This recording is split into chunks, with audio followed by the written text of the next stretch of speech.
viendo las complicaciones, ¿verdad? De las enfermedades hepáticas. La cirrosis, ¿verdad? La cirrosis, la enfermedad de hipertensión portal, insuficiencia hepática, ya son estadios terminales de la hepatopatía crónica. Estos cuadros se caracterizan ya por cambios anatomopatológicos, fibrosis, por ejemplo, ¿verdad? Un cambio en la morfología de la hepatopatía normal. Así como mencioné, las causas, como vimos, pueden ser secundarios a cuadros virales, también pueden ser por alcoholismo, tóxicos y por cuadros crónicos de obstrucción biliar.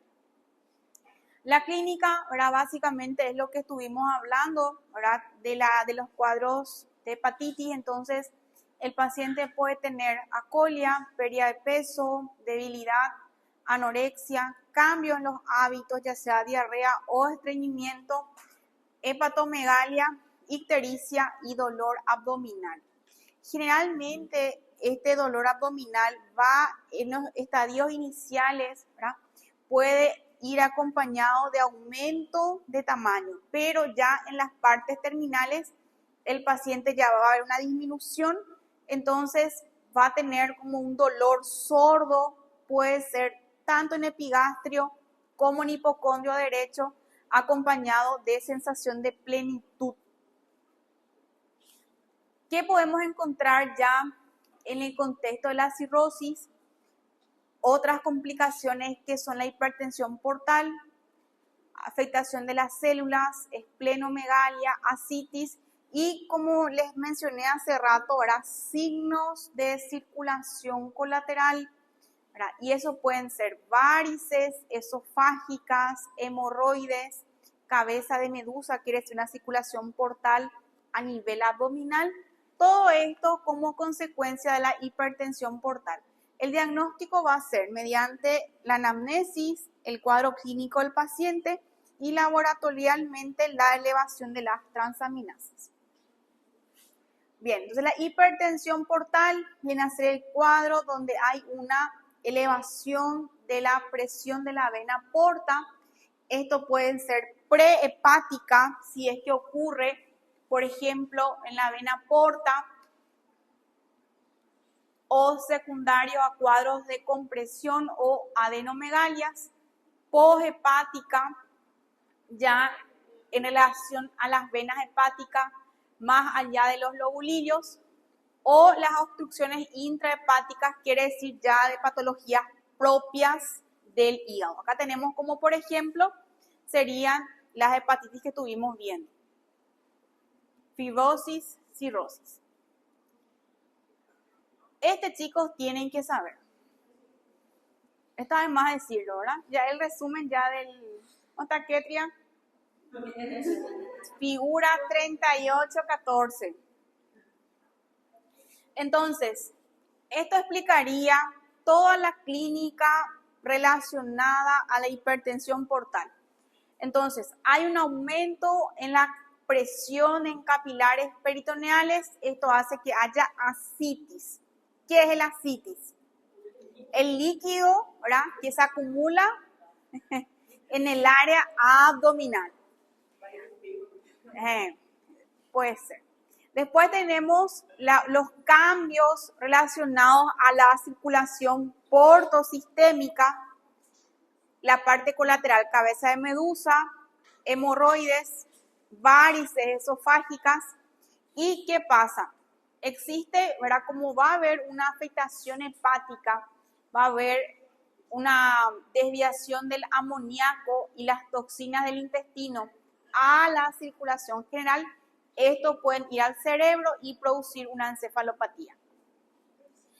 En relación a los cambios relacionados a la esplenomegalia, tenemos anemia, leucopenia, y esto va a ser también el descenso de plaquetas, también puede llevar a hemorragia. Entonces la ascitis viene a ser una manifestación de cirrosis e hipertensión. Hablamos de cuadros avanzados cuando hay más de 15 litros. factores que favorecen aumento de presión capilar, retención de agua y sal y disminución de la presión coloidosmótica, ya que vamos a tener, sabemos que la albúmina se produce en el hígado, entonces va a haber una baja en la producción y esto produce una hipoalbuminemia, menos presión coloidosmótica, más ascitis. El tratamiento, ¿verdad? Obviamente, en el caso de los pacientes crónicos ya es paliativo, entonces tratar de evitar todas las situaciones que pueden hacer que el paciente tenga más retención, o sea, tratar de limitar el consumo de agua, de sal, también en uso de diuréticos para poder aumentar la liberación de líquidos, ¿verdad? Y dependiendo del caso, muchas veces cuando la clínica ya es muy importante, necesariamente tiene que hacer un tratamiento evacuador, que es la paracentesis evacuadora.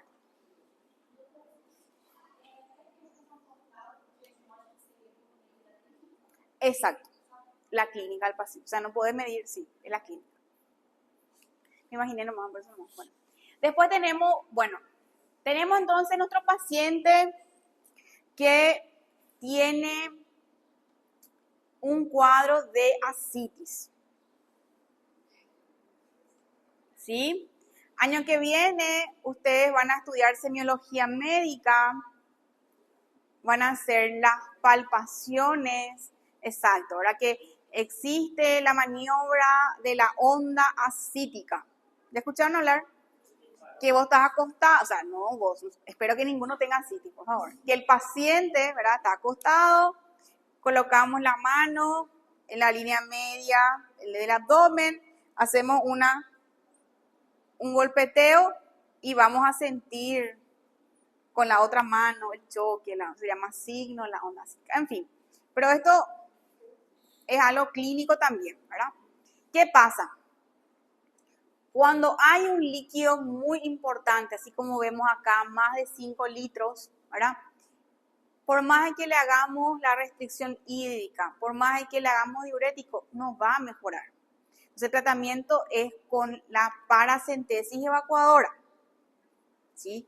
¿Qué es la paracentesis evacuadora? Se hace como una punción, ¿sí? Se hace como una punción, tratar de hacer lo más lejano posible en el área de las vísceras para no perforar nada. Entonces, sí, tratar y ahí el declive para que pueda salir.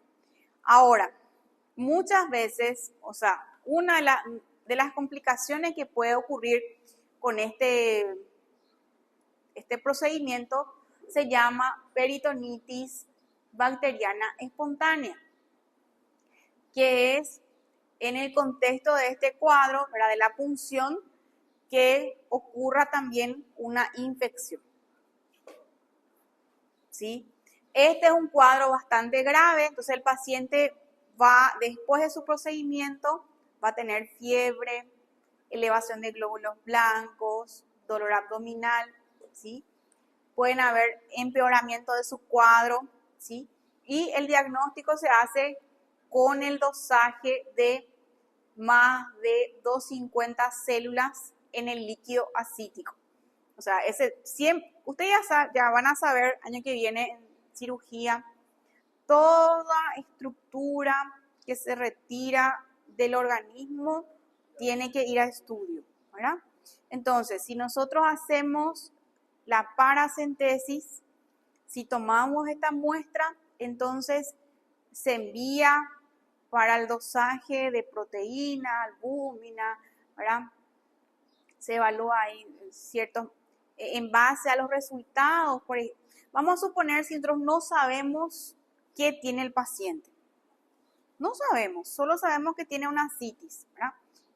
El cálculo, el estudio de ese líquido nos puede orientar si es secundario a un cuadro hepático, si es secundario, por ejemplo, a un cuadro cardíaco, si es algo neoplásico, si se llama GASLA. También van a encontrar como GASA o GASLA.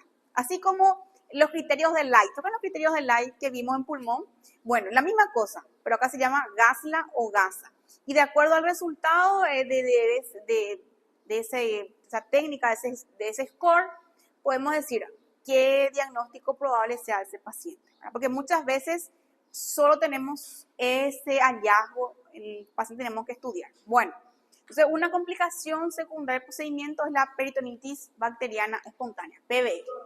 Mas isso aí foi por uma contaminação na hora do Sí. procedimento ou alguma outra causa? Y depende, ¿verdad? Generalmente pueden ser relacionados al procedimiento, pero también puede ser en el curso de un paciente inmunodeprimido, con otras patologías, una contaminación gástrica, ¿verdad? Entonces, pero más común es por el procedimiento. Posterior del procedimiento hace este PBE. Bien, entonces tenemos otra complicación que vimos, la esplenomegalia, el aumento del tamaño del vaso. Sabemos que cuando se afecta el vaso van a afectar directamente contra las células hemáticas, entonces va a haber disminución de glóbulos blancos, los glóbulos rojos y de las plaquetas. O sea, anemia, trombocitopenia y leucopenia.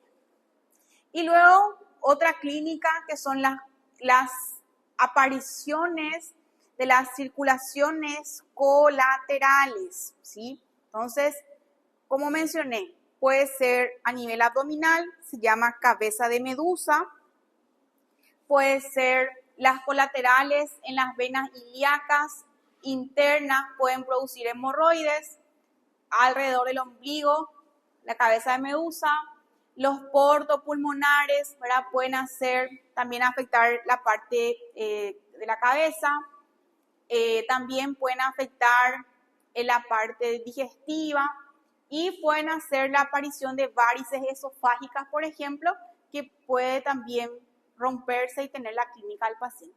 Que es lo que solemos ver también mucho, era principalmente en los pacientes cirrosis de origen alcohólica, por ejemplo.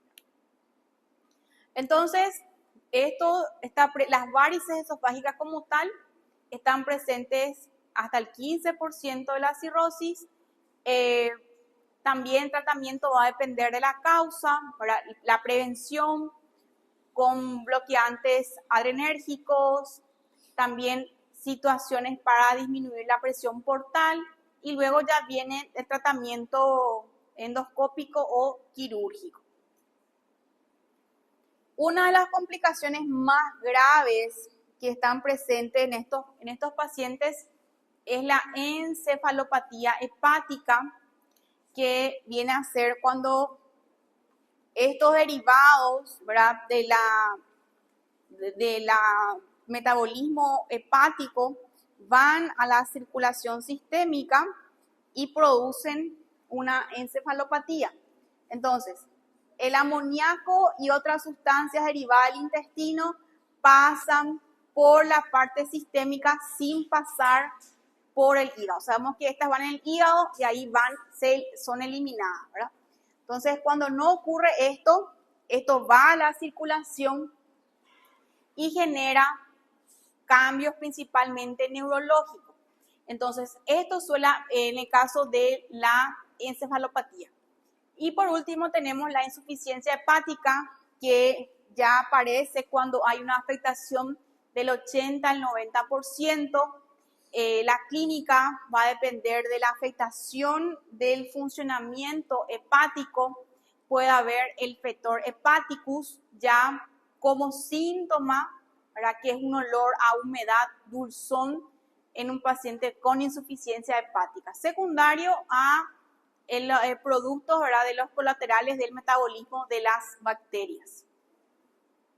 ¿Qué va a tener este paciente? Entonces, ahí tenemos que recordar cuál sería o cuáles son las funciones fisiológicas del hígado. Entonces, como va a haber una disminución en las proteínas, sabemos que los factores de coagulación, ¿verdad?, se producen a ese nivel, entonces el paciente va a tener trastornos hematológicos.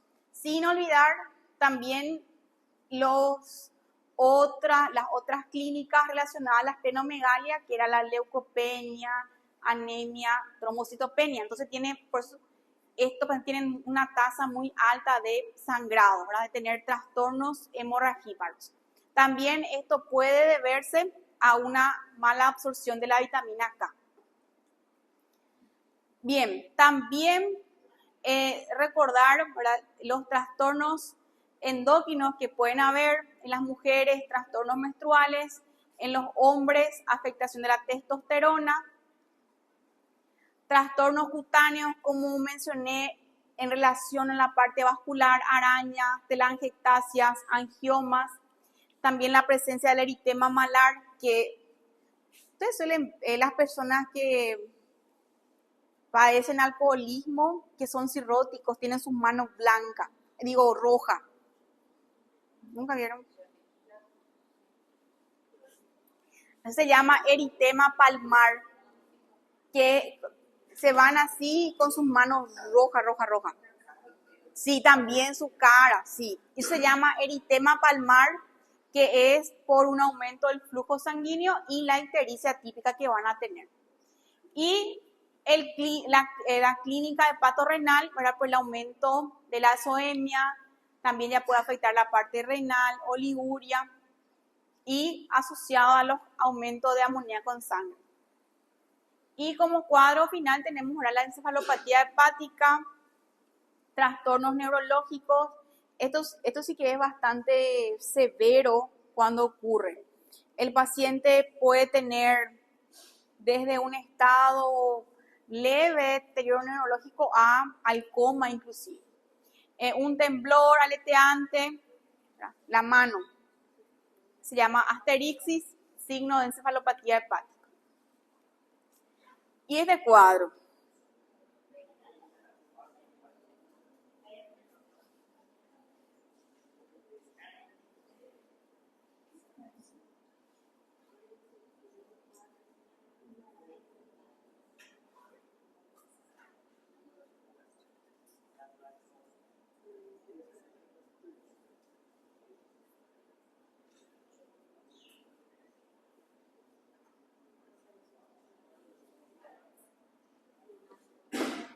Tenemos entonces clínicas relacionadas a las alteraciones hepáticas de síntesis, o sea, todo lo relacionado al funcionamiento metabólico del hígado. Entonces, afectación de la glucosa, puede tener hipoglicemia, las proteínas, hipoproteinemia, edema, ascitis. Cuando hablamos de su relación con los factores de coagulación, hemorragia, disminución del colesterol, afectación de las sales biliares, entonces se va a alterar la absorción de grasas, entonces esto va a hacer que haya déficit de vitaminas y también va a hacer que el paciente elimine heces con grasa, ¿verdad?, que se llama esteatorrea. Después tenemos de las funciones metabólicas y exócrina excretora, va a haber una retención, ¿verdad?, de amoníaco y urea, encefalopatía, afectación también de las hormonas esteroides, aumento de aldosterona, ascitis, afectación de los estrógenos, ginecomastia en varones, irregulares menstruales en mujeres principalmente. Obviamente, esto también es muy importante, ¿verdad? Sabemos que el hígado es el responsable del metabolismo de varios fármacos. Entonces, si existen fármacos que tienen metabolismo hepático, esto también va a verse afectado, o sea, puede haber una sobreabsorción o una baja absorción. Entonces también va a haber interacciones y toxicidad de fármacos. Entonces, ese chico es muy importante porque muchas veces no se tiene en cuenta, ¿verdad? Entonces cuando tenemos un paciente que está cursando con un cuadro hepático, entonces evitar todas las drogas que sabemos que tienen la hepatotoxicidad. Y en cuanto a la bilirrubina, va a haber una hiperbilirrubinemia que va a producir la ictericia. Y eso es todo.